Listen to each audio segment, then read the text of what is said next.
जय हिंद दोस्तों, आपके अपने यूट्यूब चैनल अमर स्टडी मित्र में आपका स्वागत है। दोस्तों, आज हम लोग प्राचीन भारत के प्रमुख धर्म एवं दर्शन के बारे में पढ़ेंगे। प्राचीन भारत के प्रमुख धर्म एवं दर्शन हम लोगों ने पीछे जो था पाषाण काल, सिंधु घाटी सभ्यता, वैदिक सभ्यता, 16 महाजनपद, इन सब के क्लास पढ़े। जो जीएस सुधा बुक थी उससे हम लोगों ने क्लास किया। उसके बाद हम लोगों ने टेस्ट के माध्यम से, एक प्रैक्टिस सेट के माध्यम से हम लोगों ने क्वेश्चन देखे कि किस तरह के क्वेश्चन पूछे जाते हैं, उसको हम लोगों ने सॉल्व किया। आज हम लोग इसी सीरीज को आगे बढ़ाते हुए प्राचीन भारत के प्रमुख धर्म एवं दर्शन को पढ़ेंगे। इसमें हम लोग बौद्ध धर्म, जैन धर्म, इस्लाम धर्म, जो भी धर्म हैं उन सब के बारे में, सभी धर्मों को एक ही जगह पढ़ेंगे। ठीक है, आइए देखते हैं, स्टार्ट करते हैं क्या दिया है इस किताब में, किस तरह से धर्म के बारे में इसमें दिया गया है। तो दिया है प्राचीन भारत के प्रमुख धार्मिक आंदोलन। प्राचीन भारत के प्रमुख धार्मिक आंदोलन। वैदिक दर्शन में तनाव एवं नास्तिक दर्शनों की उत्पत्ति। नास्तिक दर्शनों की उत्पत्ति कैसे होती है। बौद्ध धर्म और जैन धर्म उत्तर वैदिक युग के दौरान उभरे दो प्रमुख गैर रूढ़िवादी संप्रदाय थे। उनके उद्भव के निम्नलिखित कारण थे। क्या कारण थे? लोगों में बढ़ता संदेह का भाव प्रत्येक रीति रिवाज और रूढ़िवादिता पर प्रश्न चिन्ह लगा रहा था। ब्राह्मण कर्मकांड के विरुद्ध क्षत्रिय विरोध बढ़ रहा था। ठीक है, बौद्ध धर्म का उदय कैसे होता है? जो वैदिक काल में हम लोगों ने पढ़ा था, जो पूर्व वैदिक काल था या जिसको ऋग वैदिक काल कहा जाता था, वहाँ तो सब सिस्टम ठीक था, कोई ऐसा सिस्टम नहीं था। वहाँ पर स्त्रियों को भी अधिकार था, पढ़ने का भी अधिकार था, यज्ञ में बैठने का भी अधिकार था। तो वहाँ पर वर्ण व्यवस्था भी थी। तो वर्ण व्यवस्था जो थी वो कर्म आधारित थी। लेकिन धीरे धीरे जैसे जैसे जो है उत्तर वैदिक काल आया तो वहाँ रूढ़िवादिता बढ़ती गई। वहाँ पर जो सभा और समिति नामक दो संस्थाएं थी उनका भी समापन हो गया। राजा के ऊपर पुरोहित हो गया और राजा के कार्यों को कम कर दिया गया। इस तरह से जो है वहाँ पर रीति रिवाज, रूढ़िवादिता आज जो है बढ़ने लगे। इससे जो है सब परेशान हुए और अंततः जो है बौद्ध धर्म और जैन धर्म, नास्तिक धर्मों का जो है प्रभाव पड़ने लगा। ठीक है, नेक्स्ट आता है यज्ञों में मवेशियों की बृहद स्तर पर बलि देने की वैदिक प्रथा ने नई कृषि अर्थव्यवस्था की प्रगति में बाधा आ रही थी। नई कृषि प्रणाली में मवेशियों के उपयोग की आवश्यकता थी। जैसे जैसे उत्तर वैदिक काल आया, बलि जो थी, बलि नामक जो कर दिया जाता था वो मतलब एक प्रकार से अनिवार्य हो गया, सबको देना पड़ता था बलि। तो बलि, मवेशियों की बलि देने, बड़े स्तर पर मवेशियों की बलि देने लगे यज्ञों में। तो इससे जो था कृषि प्रणाली में काफ़ी ज़्यादा गिरावट आने लगी। ठीक है, नेक्स्ट है इन धर्मों को वैश्य समुदाय से समर्थन प्राप्त हुआ क्योंकि इनमें अहिंसा पर बल दिया गया, जिससे युद्धों की संभावना कम हुई और व्यापार तथा वाणिज्य में सहजता आई। ठीक है, नेक्स्ट पॉइंट आता है कि धर्मसूत्रों ने ब्याज पर धन उधार देने की निंदा की। इस बात को इन धर्मों ने अस्वीकार कर दिया, लेकिन जैसा धर्म इसके पक्ष में था, प्रारंभ में उन्होंने वैश्यों की स्थिति में सुधार के पक्ष में मौजूदा वर्ण व्यवस्था को कोई महत्व नहीं दिया। प्रारंभ में वर्ण व्यवस्था को कोई महत्व नहीं दिया। अब उदय होता है बौद्ध धर्म का, जिसके संस्थापक महात्मा गौतम बुद्ध माने जाते हैं। तो हम लोग अब पढ़ेंगे महात्मा गौतम बुद्ध एवं बौद्ध धर्म का उदय। इसके अंतर्गत हम लोग क्या पढ़ेंगे? परिचय पढ़ेंगे, जीवन परिचय, महात्मा बुद्ध का जीवन परिचय, पिता, माता, पत्नी, पुत्र, इन सब के बारे में हम लोग जानेंगे। उसके बाद इनकी शिक्षाएं क्या क्या थी, इनकी शिक्षाओं को हम लोग पढ़ेंगे। और बौद्ध संगीतियाँ कौन कौन सी बौद्ध संगीति हुई थी, यहाँ से क्वेश्चन बनते हैं, तो बौद्ध संगीतियाँ हम लोग पढ़ेंगे। ठीक है, आइए देखते हैं। परिचय में दिया है गौतम बुद्ध जी, सिद्धार्थ बचपन का नाम, यानी कि गौतम बुद्ध के बचपन का नाम क्या था? सिद्धार्थ था। का जन्म 563 ईसा पूर्व में कपिलवस्तु नेपाल के, मतलब कपिलवस्तु जो है वो नेपाल में है। नेपाल के कपिलवस्तु के पास लुम्बिनी शाक्य क्षत्रिय परिवार में हुआ था। कहाँ हुआ था? शाक्य क्षत्रिय परिवार में। इनके पिता जो थे उस कपिलवस्तु के शाक्यगढ़ के प्रधान थे। ठीक है, वह महावीर के समकालीन थे। अशोक ने अपनी यात्रा को चिन्हित करने के लिए लुम्बिनी में एक स्तंभ का निर्माण करवाया था। क्या करवाया था? एक स्तंभ का निर्माण करवाया था। गौतम बुद्ध के पिता शुद्धोधन कपिलवस्तु के निर्वाचित शासक थे और उनकी मां महामाया कौशल राज्य की राजकुमारी थी। यहाँ से भी क्वेश्चन बनता है कि शुद्धोधन जो थे वो निर्वाचित शासन थे, कहाँ के? कपिलवस्तु के निर्वाचित शासन थे। और उनकी माता जो थी महामाया, महामाया जो थी वो कौशल राज्य की राजकुमारी थी। क्या थी? कौशल राज्य की राजकुमारी थी। ठीक है। नेक्स्ट पॉइंट है सिद्धार्थ का पालन पोषण इनकी पालक माँ, यानी कि कहीं कहीं मिलता है कि इनकी मौसी जो इनको जिन्होंने इनको पाला था, बीमाता है, इनकी मौसी जो थी वो महाप्रजापति गौतमी, सॉरी क्या थी? उनका नाम था महाप्रजापति गौतमी या प्रजापति गौतमी, देखने को मिलता है बहुत सारी किताबों में।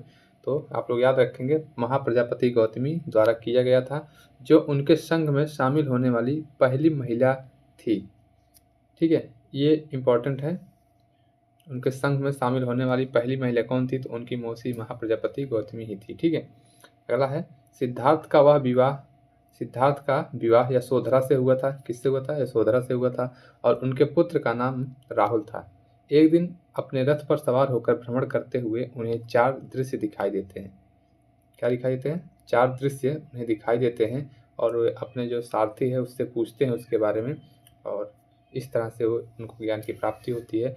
तो उन्हें एक बूढ़ा आदमी दिखाई देता है, एक बीमार आदमी दिखाई देता है, एक शव और एक धार्मिक भिक्षु का। इन दृश्यों में उन पर गहरा प्रभाव पड़ रहा है, गहरा प्रभाव डाला, जिससे उन्हें विश्व में उपस्थित व्यापक पीड़ा का एहसास हुआ एवं बुद्ध एक दिन रात्रि में राहुल एवं यशोधरा को छोड़कर सन्यासी हो गए। ठीक है। बूढ़े आदमी को देखे, एक बीमार आदमी को देखे, एक शव को देखे और एक धार्मिक को देखे, धार्मिक भिक्षुक को देखे, और उनके दिमाग में प्रभाव पड़ा उनसे कि ये आखिरकार है क्या, कैसे है, क्योंकि वे राजपाट में राजा थे, राजा के पुत्र थे, हमेशा महल में ही रहते थे। ठीक है। हालांकि कहीं कहीं ये भी मिलता है कि उनके पिता को ये पहले से ही बताया गया था कि ये जो बालक है महात्मा गौतम बुद्ध है या सिद्धार्थ जो है ये बाद में भिक्षुक बन जाएगा, या फिर ये उनको पहले से ही किसी ने बताया था, इसीलिए वे ज़्यादा बाहर निकलते भी नहीं थे, उनको निकलने भी नहीं दिया जाता था। ठीक है। नेक्स्ट है 29 वर्ष की आयु में बुद्ध सत्य की खोज में अपने प्रिय घोड़े कंथक और सारथी चन्ना के साथ एक रथ पर सवार होकर नगर से निकल गए। इस घटना को महाविनिष्क्रमण या महान प्रस्थान कहते हैं। क्या कहते हैं? महाविनिष्क्रमण या महान प्रस्थान कहते हैं। ठीक है। फिर आता है बुद्ध 7 वर्षों तक भटकते रहे। उसके बाद वे निरंजना नदी के तट पर स्थित उरुबेला, कहाँ? उरुबेला नामक, जो कि बोध गया में है, पहुँचे। तत्पश्चात उन्होंने कठोर तपस्या की जिससे उनकी दशा मृत्यु के समान हो गई। नेक्स्ट उन्हें 35 वर्ष की आयु में एक पीपल के पेड़ के नीचे निर्वाण की प्राप्ति हुई। उन्हें बुद्ध या प्रबुद्ध कहा जाने लगा। वे सिद्धार्थ से बुद्ध हो गए। कब ज्ञान की प्राप्ति हुई? 35 वर्ष की आयु में पीपल के पेड़ के नीचे उन्हें निर्वाण की प्राप्ति, निर्वाण मीन्स होता है ज्ञान, उन्हें ज्ञान की प्राप्ति हुई तथा उन्हें जो है बुद्ध या प्रबुद्ध कहा जाने लगा। ठीक है। इस तरह से वे सिद्धार्थ से क्या बन गए? महात्मा बुद्ध बन गए। बुद्ध का पहला उपदेश सारनाथ, उत्तर प्रदेश में है, सारनाथ में धर्मचक्र प्रवर्तन के रूप में वर्णित है। सारनाथ में पाया गया मौर्य स्तंभ शीर्ष, जो सिंह स्तंभ के नाम से प्रसिद्ध है, धर्मचक्र प्रवर्तन का प्रतीक है। ठीक है, धर्मचक्र प्रवर्तन का प्रतीक है। नेक्स्ट है कि बुद्ध द्वारा 4 आर्य सत्य और माध्यम मार्ग की खोज की गई और अपने विचारों को दूर दूर तक फैलाने हेतु संघ की स्थापना की गई। बुद्ध के प्रमुख शिष्य सारिपुत्र, महामोगलान, महाकाकायन और आनंद थे। बुद्ध ने अनुयायियों में साधारण व्यक्तियों के साथ साथ राज परिवार के व्यक्तियों को भी संख्या बहुतायत में है। यानी कि साधारण व्यक्ति तो थे बौद्ध धर्म के संघ में, लेकिन जो राज परिवार से बिलोंग करते थे वो भी व्यक्ति जो है बुद्ध के संघ में, बौद्ध संघ में शामिल थे। ठीक है। नेक्स्ट आता है सम्राट अशोक ने अपनी राजनीति में बौद्ध धर्म के विचारों को अपनाया था। गौतम बुद्ध का निधन 80 वर्ष की आयु में 483 ईसा पूर्व उत्तर प्रदेश के कुशीनगर में हुआ था। ये कहीं कहीं कुशीनारा भी लिखा रहता है, तो कंफ्यूज मत होइएगा, कुशीनगर या कुशीनारा जो भी है। इस घटना को महापरिनिर्वाण के नाम से जाना जाता है। बौद्ध परंपरा के अनुसार उनके अनुयायियों के लिए उन्हें अंतिम शब्द अप्पो दीवो भव, अपने लिए दीपक बने, क्योंकि आप सभी को अपनी मुक्ति के लिए स्वयं प्रयास करना होगा। ये उनका अंतिम शब्द था कि अप्पो दीपो भव, अपना दीपक स्वयं बने।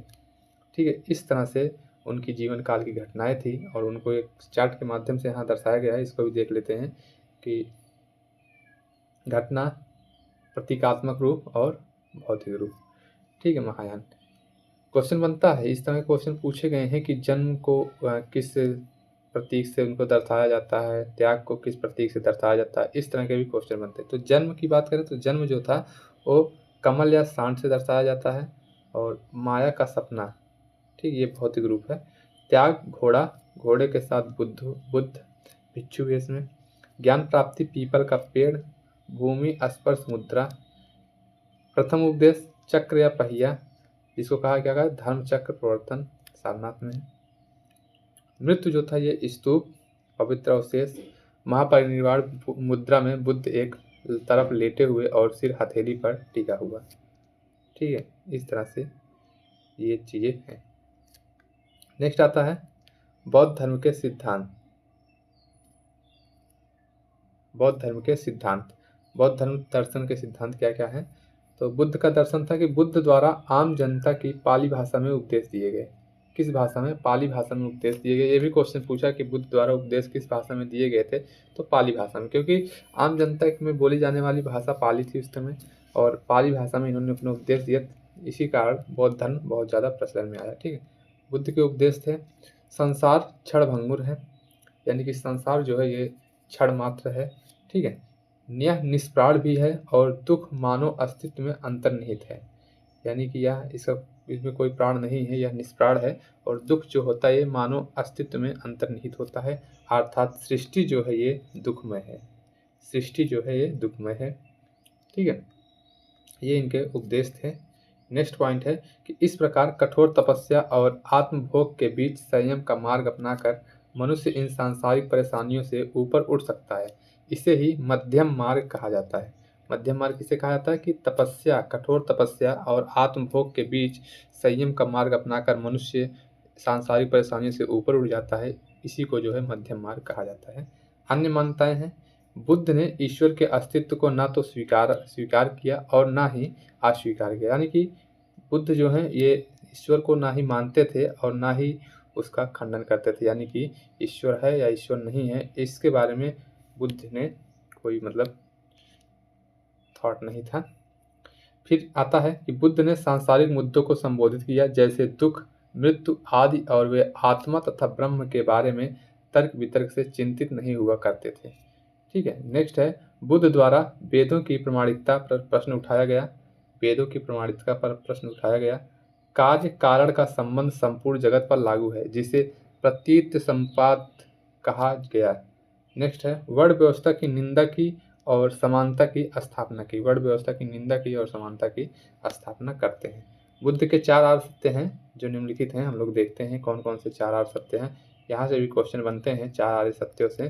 तो 4 आर्य सत्य हैं, पहला है दुख, दूसरा है दुख का कारण, तीसरा है दुख निरोध, और चौथा है दुख की समाप्ति।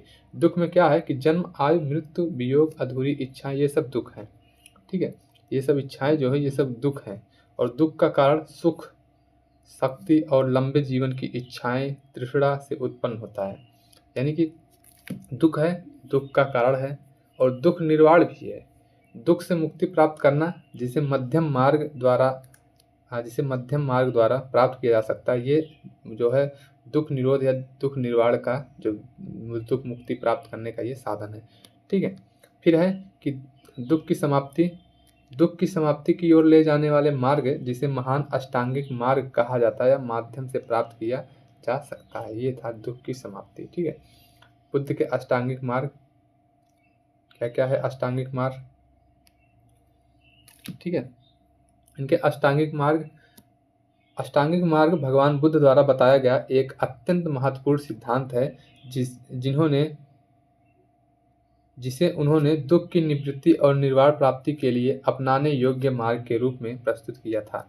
यह मार्ग 4 आर्य सत्यों में से चौथे सत्य का भाग है, यानी कि जो अष्टांगिक मार्ग है ये चौथे आर्य सत्य का भाग, कि दुख की निवृत्ति के लिए 8 अंगों वाला मार्ग। इसको क्या कहते हैं? दुख की निवृत्ति के लिए 8 अंगों वाला मार्ग। नेक्स्ट पॉइंट बनता है कि यह मार्ग जीवन के 8 अंगों को समाहित करता है, जिन्हें 3 श्रेणियों में बांटा जाता है: प्रज्ञा, शील और समाधि। 3 श्रेणियों में बांटा जाता है: प्रज्ञा, शील और समाधि। प्रज्ञा क्या होता है? प्रज्ञा यानी कि ज्ञान। ज्ञान क्या है? पहला पॉइंट है कि सम्यक दृष्टि, सम्यक दृष्टि, सही दृष्टिकोण, संसार के दुख, कर्म, पुनर्जन्म और 4 आर्य सत्यों की सच्ची समझ होना। यह जानना कि जीवन में दुख है, उसका कारण है, वह समाप्त हो सकता है और उसका मार्ग है। सम्यक दृष्टि का मतलब सही दृष्टिकोण। आप जो भी देखें उसको सही ढंग से देखें। संसार में दुख है, संसार के दुख, कर्म, पुनर्जन्म और इन सब सच्ची समझ होना चाहिए। ठीक है, ऐसे ये पहला इनका था, अष्टांगिक मार्ग का पहला ज्ञान था सम्यक दृष्टि। ठीक है, नेक्स्ट है सम्यक संकल्प, यानी कि संतुलित एवं शुभ संकल्प लेना।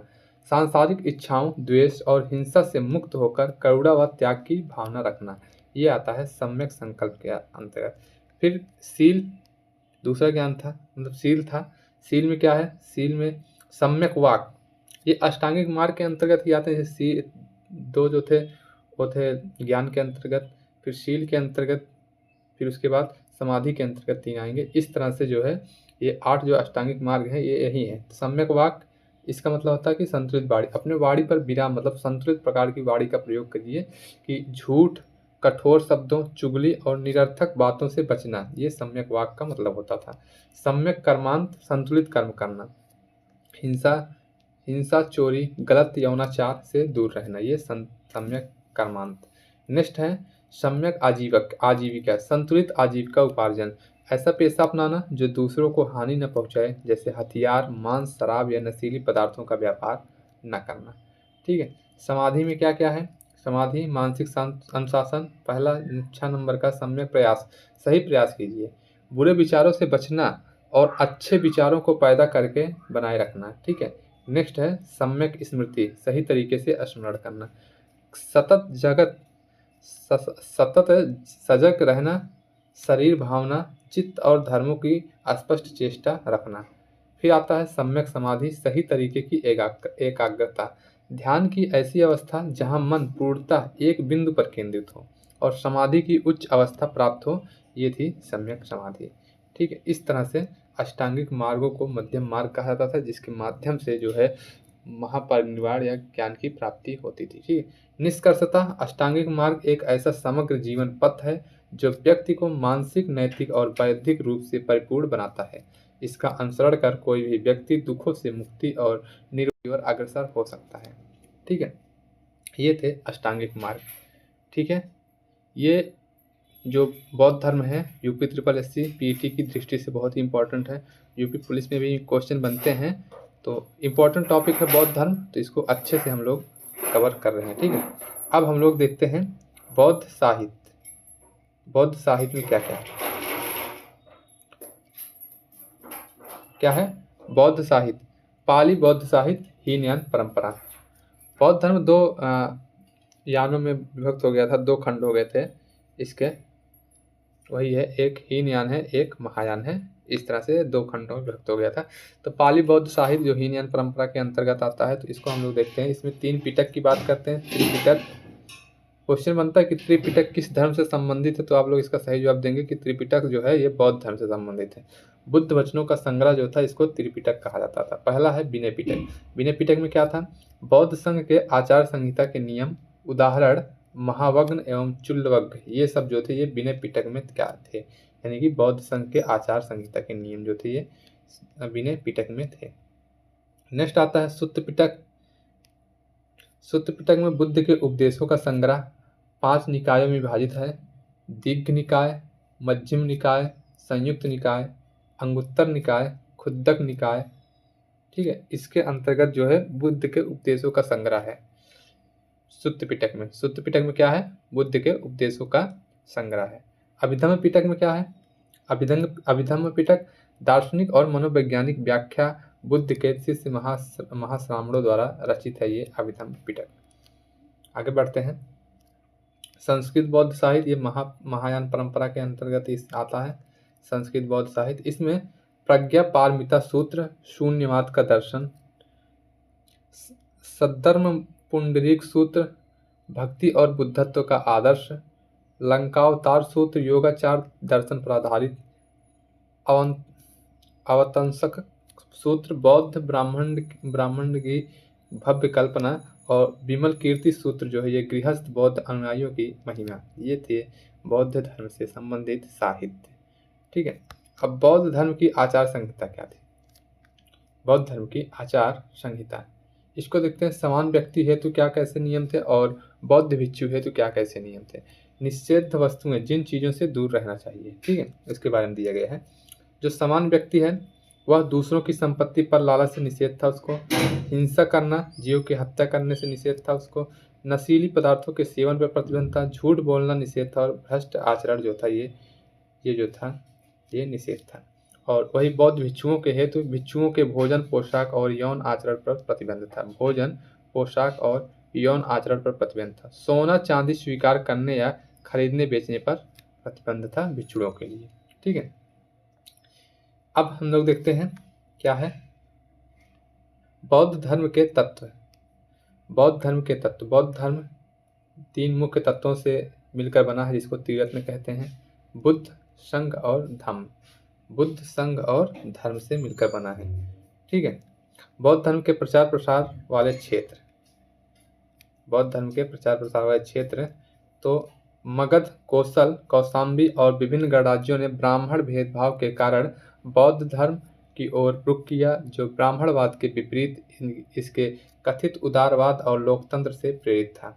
नेक्स्ट था सम्राट अशोक ने इसके वैश्विक प्रसार को विशेषकर मध्य एशिया, पश्चिम एशिया और श्रीलंका में बढ़ावा दिया।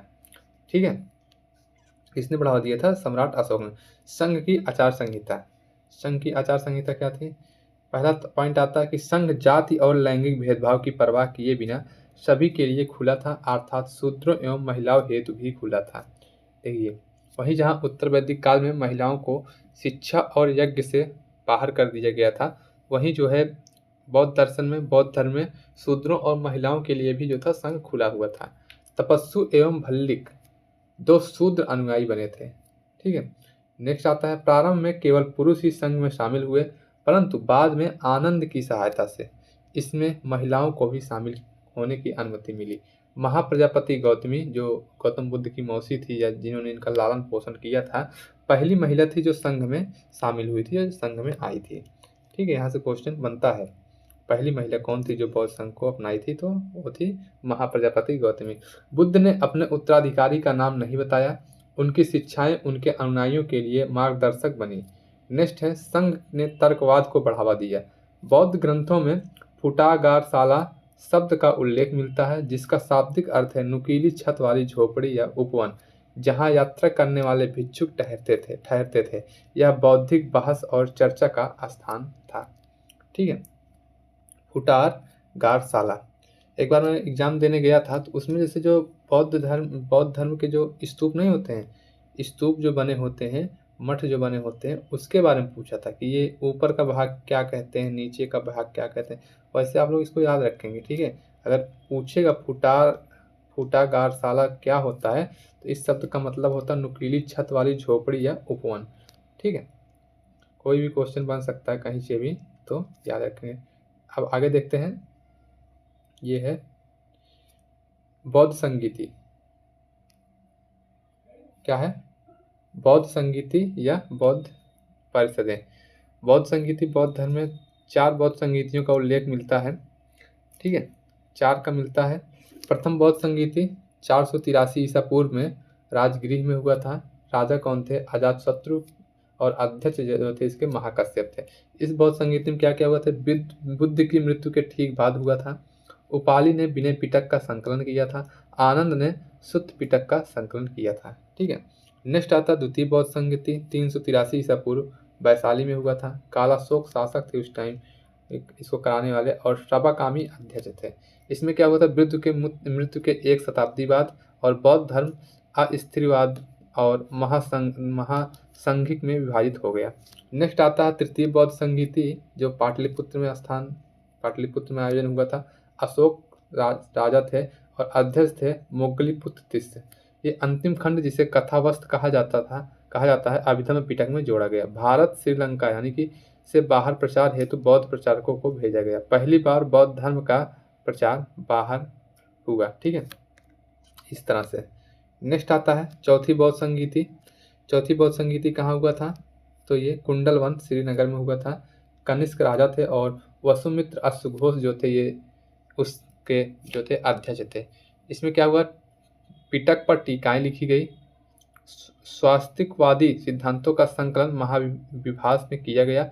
बौद्ध धर्म का महायान और हीनयान में विभाजन हो गया। ठीक है, ये इंपॉर्टेंट है, यहाँ से क्वेश्चन बनता है। जो बौद्ध धर्म के जो ये संगीति है, यहाँ से क्वेश्चन बनता है।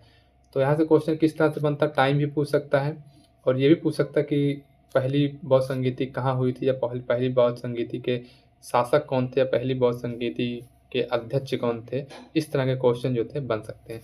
तो एक ट्रिक है, इसके माध्यम से आप लोग इसको याद कर सकते हैं कि राबे पाकू। ठीक है, राबे पाकू मतलब पहली जी थी राजगिरी में, दूसरा वैशाली में, तीसरा पाटलिपुत्र में और चौथा जो था कुंडलवन में। ये इसके स्थान के नाम हो गए राबे पाकू। उसके बाद अका अक, अका अक इसको याद रखेंगे। आ से अशोक, का से कालाशोक, फिर आ से जो था अशोक, फिर और का से कनिष्क। ये हो गए इसके शासक। इस तरह से आप लोग इसको याद कर सकते हैं। सॉरी, अशोक बोल दिया, अजात शत्रु। अका अक, आ से अजात शत्रु, का से कालाशोक, तीसरा अशोक और चौथा जो था ये कनिष्क था। ठीक है, इस तरह से आप लोग याद रख सकते हैं। ठीक, आगे चलते हैं। अब बौद्ध धर्म के प्रमुख संप्रदाय। हीनयान बौद्ध धर्म। हीनयान का शाब्दिक अर्थ होता है निम्न या छोटा मार्ग। यह बौद्ध धर्म की प्रारंभिक शाखा है जो बुद्ध के मूल उपदेशों पर आधारित है। इसका मुख्य उद्देश्य व्यक्तिगत मुक्ति की प्राप्ति है, अतः यह एक रूढ़िवादी शाखा है। ठीक है, हीनयान संप्रदाय के सिद्धांत क्या कहते थे? तो हीनयान धर्म का लक्ष्य आत्मकल्याण है। इसके अनुयायी आहर्त पद की प्राप्ति हेतु प्रयास करते हैं। यह संप्रदाय बोधिसत्व मार्ग को स्वीकार नहीं करता है। यही कारण है कि महायान संप्रदाय के द्वारा इस संप्रदाय का विरोध किया गया है। नेक्स्ट है, हीनयान संप्रदाय बुद्ध को मनुष्य के रूप में देखता है एवं मूर्ति पूजा को अतिरिक्त बुद्ध के जीवन की घटनाओं को प्रतीकात्मक रूप में प्रस्तुत करता है। हीनयान जो था ये संप्रदाय जो था ये बुद्ध को मनुष्य के रूप में देखता है और हीनयान परंपरा में गौतम बुद्ध को एक महामानव माना गया है, न कि ईश्वर। ये गौतम बुद्ध को ईश्वर न मानते हुए उनको महामानव, एक मनुष्य की तरह देखता है और महामानव मानता है। ठीक है, उन्हें एक महान शिक्षक और मार्गदर्शक के रूप में स्वीकार किया गया है। ठीक है, किसी में हीनयान में। नेक्स्ट है, यह संप्रदाय मोक्ष के लिए आत्मसंयम, ध्यान और नैतिक जीवन पर बल देता है। यही हीनयान में संघ की कठोर अनुशासन व्यवस्था है। नेक्स्ट है, बुद्ध की मूर्ति पूजा प्रारंभिक समय में नहीं की जाती थी। धार्मिक जीवन व्यक्तिगत साधना और तपस्या पर आधारित होता है। हीनयान केवल उन्हीं लोगों को मुक्ति योग्य मानता है जो कठोर साधना कर सकते हैं। यानी कि हीनयान जो है कठोर साधना पर बल देता है और उन्हीं लोगों को मुक्ति योग्य मानता है जो कठोर साधना कर सकें। ठीक है, हीनयान संप्रदाय के धर्म ग्रंथ पाली भाषा में रचित हैं। इसका प्रमुख ग्रंथ संग्रह त्रिपिटक है जो 3 भागों में विभाजित है, सुत्त पिटक, विनय पिटक और अभिधम्म पिटक। ठीक है, इसको हम लोगों ने पढ़ा था। नेक्स्ट है, प्रारंभ में हीनयान का भौगोलिक विस्तार भारत के मगध, कौशल और अवंती क्षेत्रों में प्रचलित था। वर्तमान में इसका थेरवाद रूप श्रीलंका, म्यांमार, थाईलैंड, लाओस और कंबोडिया जैसे देशों में फैला हुआ है। हीनयान से संबंधित ऐतिहासिक तथ्य क्या क्या है? तीसरी बौद्ध संगीति जो सम्राट अशोक के समय में हुई थी में बौद्ध संघ में विभाजन हुआ, जिसमें हीनयान और महायान शाखाएं अस्तित्व में आई। हीनयान शाखा ने बुद्ध के प्रारंभिक अनुशासन और शिक्षाओं को अक्षुण्ण बनाए रखना, यानी कि जो बुद्ध की प्रारंभिक शिक्षाएं थी उन्हीं का पालन करते हुए हीनयान शाखा इस जमीन पर अपना कार्य कर रही है। हीनयान परंपरा में अनेक संप्रदाय विकसित हुए थे, जिनमें से कुछ प्रमुख संप्रदाय निम्नलिखित हैं। अस्थिविरवाद, विभज्यवाद, सर्वास्तिकवाद और धर्मगुप्तक, ये जो थे ये कुछ शाखाएं थी। ठीक है, अस्थिविरवाद हीनयान की सबसे पुरानी शाखा मानी जाती है। अस्थिरवाद बुद्ध की शिक्षाओं के प्राचीनतम अनुयायी कहलाते हैं। आगे चलकर अस्थिरवाद से कई उप संप्रदाय निकले, जैसे थेरवाद, विभज्यवाद और सर्वास्तिकवाद आदि। ठीक है। विभज्यवाद क्या था? विभज्यवाद है यह संप्रदाय अस्थिरवाद से निकला था। इसका तात्पर्य है विश्लेषण करने वाले। क्या है? विश्लेषण करने वाले। यह मानता था कि प्रत्येक वस्तु को तर्क और अनुभव के आधार पर परखा जाना चाहिए। नेक्स्ट है सर्वास्तिवाद। यह शाखा भी अस्थिरवाद से संबंधित है। सर्वास्तिवाद मानते थे कि सभी धर्म यानी कि धातु तीनों कालों भूत वर्तमान भविष्य में अस्तित्व रखते हैं, अर्थात इनका दृष्टिकोण जो था ये यथार्थवादी बहुलता की ओर है। इनका ग्रंथ साहित्य संस्कृत में था। बाद में यही संप्रदाय उत्तर भारत और मध्य एशिया में लोकप्रिय हुआ। धर्मगुप्तक। धर्मगुप्तक में क्या है? धर्मगुप्तक इन्होंने बौद्ध धर्म की संघ व्यवस्था में सुधार किए। चीन और मध्य एशिया में इनका प्रभाव देखने को मिलता है। कौन? धर्मगुप्तक। ठीक है। नेक्स्ट आता है, अब लोग क्या पढ़ेंगे? महायान।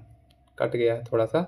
तो महायान क्या है? महायान संप्रदाय बौद्ध धर्म की एक प्रमुख शाखा है जो कि बुद्ध के परिनिर्वाण के बाद विकसित हुई। यह शाखा बौद्ध धर्म का सबसे बड़ा और प्रभावशाली संप्रदाय बन गई, जो कि आज चीन, जापान, कोरिया, तिब्बत एवं वियतनाम आदि देशों में व्यापक रूप से प्रचलित है। महायान का शाब्दिक अर्थ है महान वाहन या महान मार्ग। यहीं से बोधिसत्व की कल्पना का विकास हुआ था। ठीक है।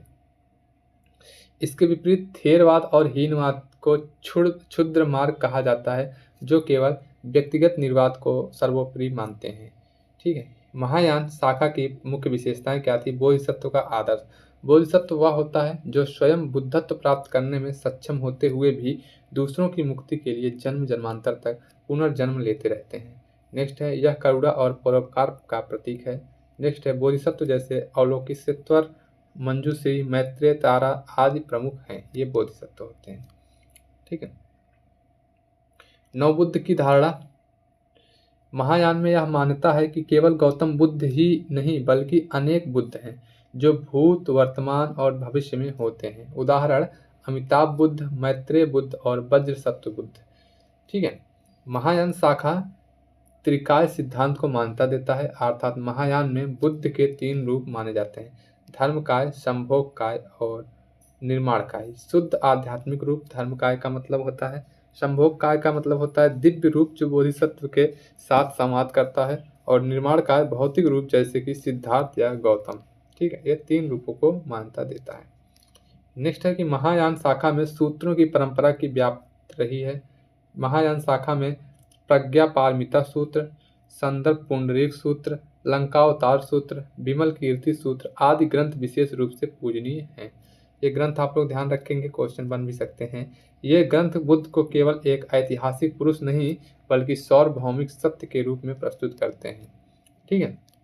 क्या करते हैं? पुरुष नहीं मानते कि एक ऐतिहासिक पुरुष के साथ साथ इनको सार्वभौमिक सत्य मानते हैं कि ये सार्वभौमिक सत्य है, यूनिवर्सल ट्रुथ है। ठीक है।